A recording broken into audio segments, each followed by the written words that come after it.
Salut Tal, Bonjour. je te remercie d'avoir accepté cette petite interview. Aujourd'hui, le sujet est la médecine holistique. Mais qu'est-ce que c'est ça, la médecine holistique? Bien, le mot holistique vient du grec holos, qui veut dire tout entier. En fait, c'est la médecine qui s'occupe de l'être humain dans sa totalité. Non seulement matérielle, mais aussi émotionnelle, mentale et spirituelle. Donc le concept de la médecine holistique est une médecine très ancienne, puisque toutes les médecines aztèques, mayas, chinoises étaient holistiques. Et ça sera aussi la médecine du futur, parce qu'il est plus logique de s'occuper de tout que de s'occuper que d'une partie. En fait, nous avons 4 corps. Nous avons un corps spirituel, l'âme, le corps de lumière, qui en ralentissant sa vibration crée le corps mental. Le corps mental, c'est les pensées, ralentit sa vibration, crée le corps émotionnel. Et le corps le plus lent, quand le corps émotionnel ralentit, ça donne le corps physique. Et le côté passionnant, c'est qu'aujourd'hui, tous les grands physiciens sont d'accord avec cette notion, que la matière n'est pas quelque chose de fixe, c'est en fait de la lumière qui ralentit. Donc c'est de l'énergie spirituelle qui se transforme en pensée, en émotion, puis en matière. Et l'intérêt de la vision holistique, c'est qu'on va s'occuper de l'être humain total. Croire qu'on va guérir les maladies en s'occupant que du corps physique est une vue très limitée. Alors bien sûr, la médecine moderne, qui est très matérialiste, fait des choses très bien pour sauver des vies, la réanimation. Il ne s'agit pas d'enlever ça, mais il s'agit d'élargir le concept. Parce que si nos maladies viennent d'émotions qui ne circulent pas, eh bien, s'occuper que du corps physique ne fonctionne pas. Donc c'est une médecine passionnante parce qu'elle va dire aux gens, vous devez apprendre à gérer votre énergie physique, émotionnelle, mentale et spirituelle. Dans cette optique, le corps spirituel, il ne peut jamais être malade parce qu'il est déjà dans la lumière.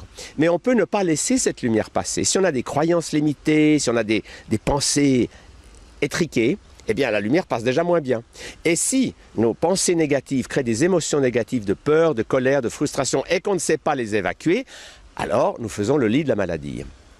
Et ça explique pourquoi on voit des gens qui s'occupent très bien de leur corps physique, font attention à ce qu'ils mangent, sont très attentifs, font du sport, mais ils ne s'occupent pas de leurs émotions. Eh bien, ça ne fonctionne pas. Ils n'arrivent pas à être en bonne santé. L'idée de base, c'est qu'il faut s'occuper de nos 4 corps. Moi, l'image que j'ai, c'est un cheval qui galope. Il a 4 pattes. C'est magnifique, un cheval qui galope. Imaginez qu'un cheval veut courir un grand prix sur une seule patte, à cloche-pied.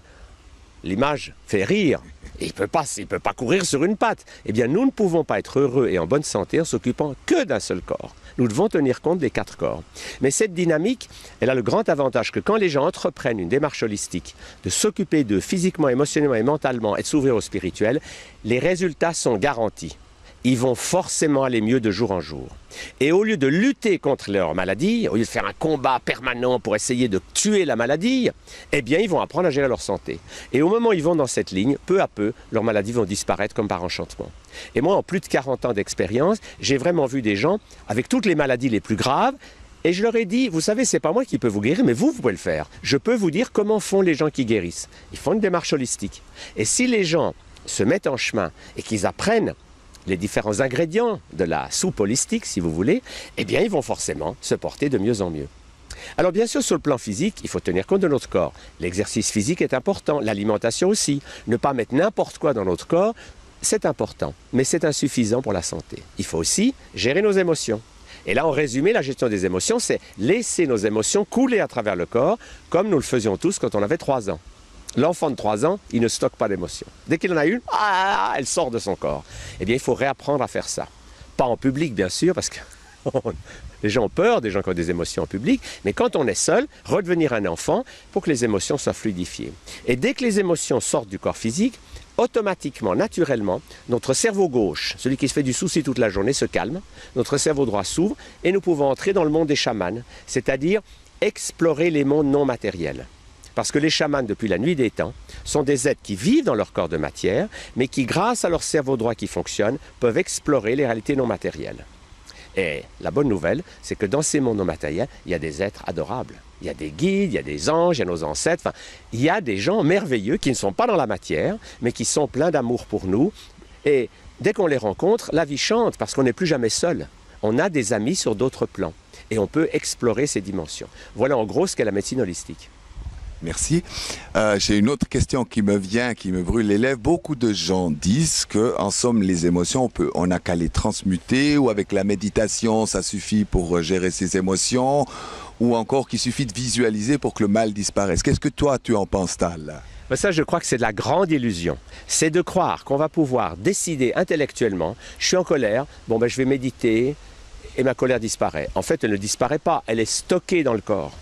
Et ce qui se passe avec beaucoup de gens, c'est que dès qu'ils ont une émotion, comme ils ne la veulent pas, ils la mettent dans leur corps sans même s'en rendre compte. Et au bout d'un moment, ils se demandent pourquoi ils ne sont pas bien, parce qu'ils accumulent des tonnes d'émotions. La réalité, c'est une loi universelle, je ne l'ai pas inventée, c'est que l'émotion doit sortir du corps. Exactement comme ce que vous mangez, il faut aussi que ça ressorte. Mais l'émotion, il faut qu'elle puisse ressortir du corps par des gestes et par des sons, comme le font les tout petits enfants. Une fois qu'on sait faire ça, il est vrai qu'on peut aussi le faire simplement en sentant la lumière qui passe à travers nous, même sans bouger. Donc il y a des gens qui arrivent à le faire sans bouger. Mais pour y arriver, il faut d'abord s'entraîner à laisser bouger le corps. En fait, nos modèles de gestion des émotions, c'est l'enfant de 3 ans, ou l'animal sauvage, qui dès qu'il a une émotion, elle sort, et puis aussi les arbres, dans leur verticalité, qui eux le font seulement sur l'axe vertical. Ils ne crient pas, ils ne dansent pas, mais ils laissent couler les émotions.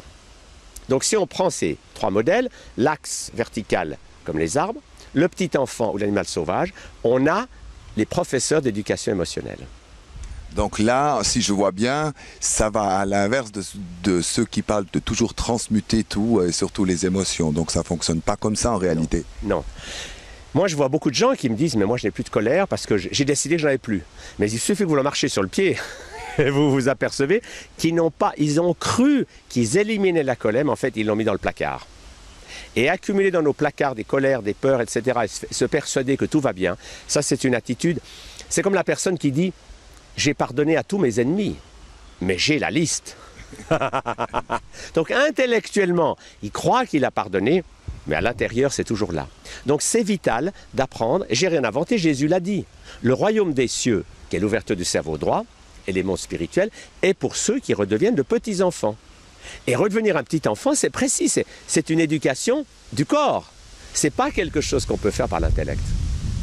Alors, il y a une autre question qui me vient. Comment un médecin généraliste habitant Genève, brillant, devient un chaman, un médium? Et c'est vrai que le parcours est très atypique quand même. Oui. Ben j'ai découvert, si vous voulez, ceci. C'est que jusqu'à 6 ans, j'étais un chaman. C'est que je communiquais avec des êtres que les autres ne voyaient pas. Des anges, des guides, des fées.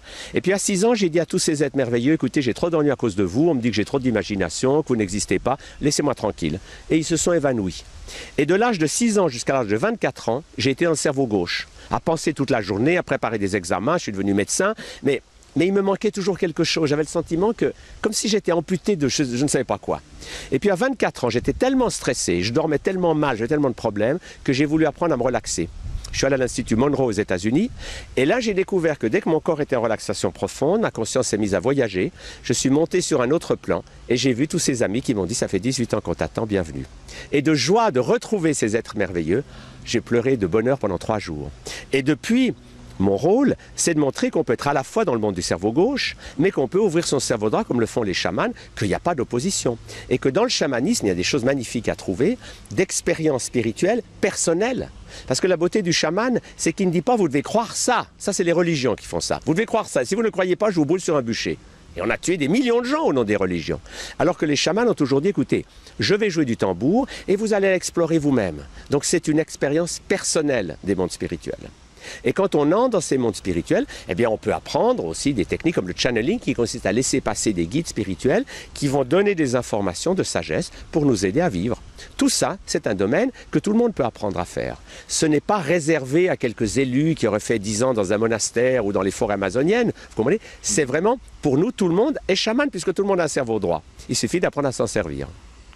D'accord. Donc, si je comprends bien, c'est vraiment accessible à tout le monde. Donc, on peut devenir chaman, on peut aussi canaliser. C'est vraiment accessible à tout le monde. Tout à fait. Moi, depuis 22 ans, j'enseigne ça avec mon épouse Joanne. Eh bien, nous voyons que les gens qui veulent apprendre, comme vous avez appris à conduire une voiture, alors au début, vous allez dire c'est compliqué. Au début, la voiture aussi, on ne sait pas. Et puis, peu à peu, on apprend à tenir le volant, etc. Et quand on apprend à gérer son organisme, à éliminer ses émotions, à ne pas s'empoisonner non plus avec des aliments déséquilibrés, tout ça, c'est une démarche holistique qui nous mène peu à peu vers l'ouverture du cerveau droit et vers le fait de découvrir le monde des chamans, qui est un monde joyeux, un monde spirituel. Parce que spirituel, en français, n'oublions pas, ça veut dire drôle. Et trop de gens font de la spiritualité une affaire sérieuse, on est là sur un banc d'église à répéter des choses, et c'est lugubre. Il n'y a plus de joie de vivre. Alors que nous, on propose la spiritualité des petits-enfants qui gigotent, qui bougent, et qui ensuite, quand ils se relaxent avec leur conscience, ils voyagent dans d'autres mondes. Et tout le monde peut apprendre ça parce que tout le monde a été chaman en général dans la petite enfance. Donc ce n'est pas réservé à des élus. C'est quelque chose qu'on apprend comme on a appris à faire du patinage ou de la broderie ou à conduire une voiture ou à parler anglais. C'est un apprentissage. Et si on le fait dans la bonne humeur, ça peut aller très vite. Ce n'est pas quelque chose de très compliqué. Il n'y a pas longtemps, je viens d'interviewer ton épouse, Joanne, qui me parlait du chamanisme sauvage. Peux-tu aussi me parler du chamanisme sauvage? Comment tu vois, toi, le chamanisme sauvage? Qu'est-ce que c'est, en somme, pour toi? Oui, tout à fait. Alors, c'est ceci. Moi, j'ai eu la chance de voir beaucoup de chamans dans beaucoup de pays. Et il est vrai que certains chamans sont un peu coincés dans une tradition. Ils font les choses comme on leur a appris. Et puis, ils ne savent pas très bien quelle est la part de la tradition et quelle est la part d'autre chose dans ce qu'ils font. Mais il y a eu des gens comme Michael Harner, qui était mon professeur, qui ont, en somme, dégagé les éléments essentiels du chamanisme. Par exemple, le tambour est un instrument précieux, mais la forme est très peu importante, que le tambour soit petit, grand, ou qu'il soit... C'est pas ce qui compte. Ce qui compte, c'est le tambour lui-même. Donc le chamanisme sauvage, c'est un chamanisme délivré des limitations des traditions. Parce que tant Joanne de son côté que moi du mien, on a souffert de gens qui sont dans une tradition, mais qui l'appliquent d'une manière un peu monolithique. Et du coup, ça devient un peu comme les églises. C'est sérieux. Il faut faire comme ça et pas autrement. Nous, on est pour un chamanisme joyeux, sauvage dans le sens de la personne se libère. Et en se libérant, elle explore elle-même les mondes merveilleux, mais sans que ça soit avec des traditions compliquées où on leur dit « Ah oui, mais vous pourrez faire ça que dans 10 ans ou dans 20 ans, vous savez. » Parce que les traditions renforce la complication, parce qu'elle vous met tout un processus compliqué. Et nous, on est pour que ça soit rapide, joyeux, amusant, et que les gens, redevenant sauvages, en fait, le but, c'est qu'ils redeviennent des enfants libres. Parce que l'enfant libre est chaman. Et on l'appelle sauvage pour justement montrer qu'on ne veut pas garder des traditions leur côté rigide. Donc ce n'est pas qu'on rejette les traditions, mais c'est qu'on rejette l'excès de rigidité de certaines traditions qui se sont un peu ankylosées, on peut dire ça comme ça. Merci Tal. J'espère que tu accepteras encore une fois peut-être une autre petite interview sur un autre sujet qu'on aura plaisir à parler ensemble. En tout cas, merci beaucoup Tal. Merci à toi Jean-Marie, merci beaucoup. Merci pour ton écoute, ton attention et tes bonnes questions. Merci. À bientôt, au revoir.